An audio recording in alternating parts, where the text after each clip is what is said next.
Yn yr ysgrif hon gan Bethan Gwanas, Cangen Rhydymain, mae'n cyflwyno hanes aelodau ei theulu yn y Rhyfel Mawr, a'r effaith gafodd ymweliad â Fflandrys arni hithau. Ifan a Trebor. Nes i rioed freuddwydio byddai penwythnos yn Fflandrys yn cael y fath effaith arnau. Dwi'n meddwl mai dim ond ar ôl dod adre mae o wir yn taro rhywun. Mi ges i fy llorio tra ro'n i yno a mynd yn ddagreol, dim ond wrth ddarllen penillion Robert Graves am ffô colia lads from Ebw Fel, yn canu fel angylion yng nghanol y brwydro. Rough pit boys from the coaly south, they sang, even in the cannon's mouth. Like Sunday's chapel, Monday's inn, the death trap sounded with their din. Meddwl am frodyr tai dro ni wrth gwrs. Ifan a Trebor. Dau hogyn ffarm o feirionydd, o deulu o gantorion rhyfeddol. Mi fydden nhw'n sicr wedi ceisio cadw'n gall drwy ganu, ac mae'n meddwl am hynny'n torri fy nghalon ni. Chydig rydyn ni'n ei wybod o'r hanes am fod ei tad wedi chwerwi gymaint, doedd o ddim eisiau siarad amdani nhw.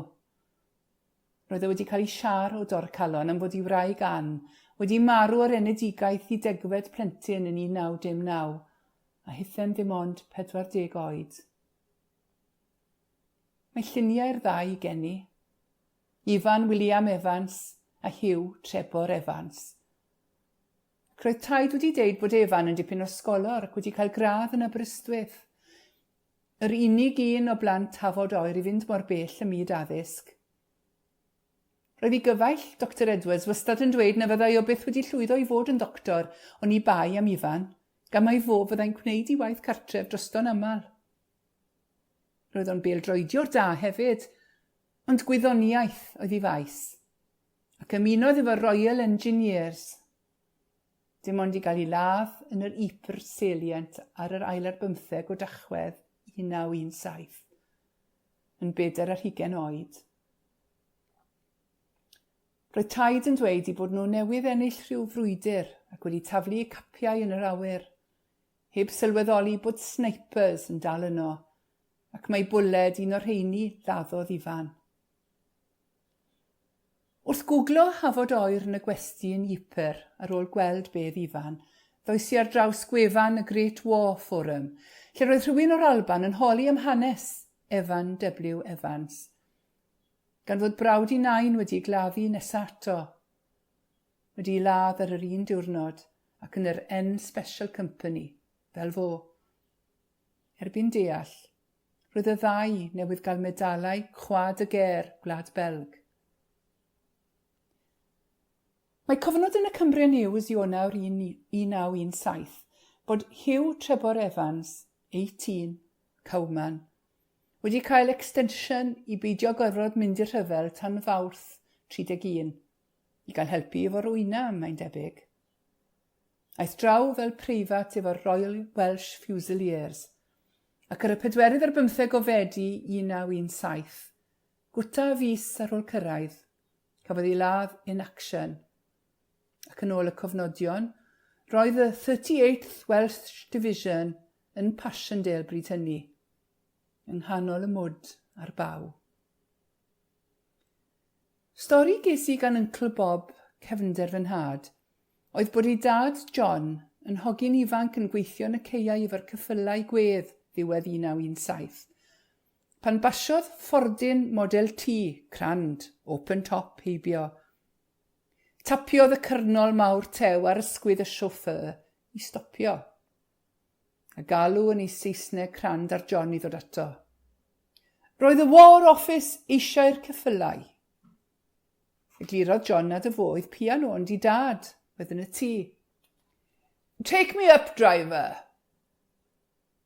Gwyddai John allai i dad ddeall gair o Saesneg, felly clymodd y ceffylau'n sownd a brysio at y tŷ. Be mae'n ddeud wa? Gyfynodd i dad. Pan eglurodd John fod y War Office eisiau i geffylau, ateb Robert Evans oedd, Dyda di wrtho fo bod y War Office wedi cael 2 fab gen i'n barod. chawn nhw mor ddau geffil hefyd. Ond oedd ganddo ddim dewis wrth gwrs. Roedd gweld yr holl feddi yn Flandris yn sioc. Ond mae dysgu mwy am yr unigolion a dychmygu beth yn nhw drwyddo'n chwalu pen rhywun. Gweld y ceiau fion nhw'n baglu a straffaglu drwyddyn nhw. Ceiau oedd yn dal yn wlyb a chorsiog, a bellach yn tyfu cnydau anferthol, a melinau gwynt mawr gwynion fel angylion uwch eu pennau. Nes i ddim para'n hir iawn yn yr amgueddfa yn Ypres.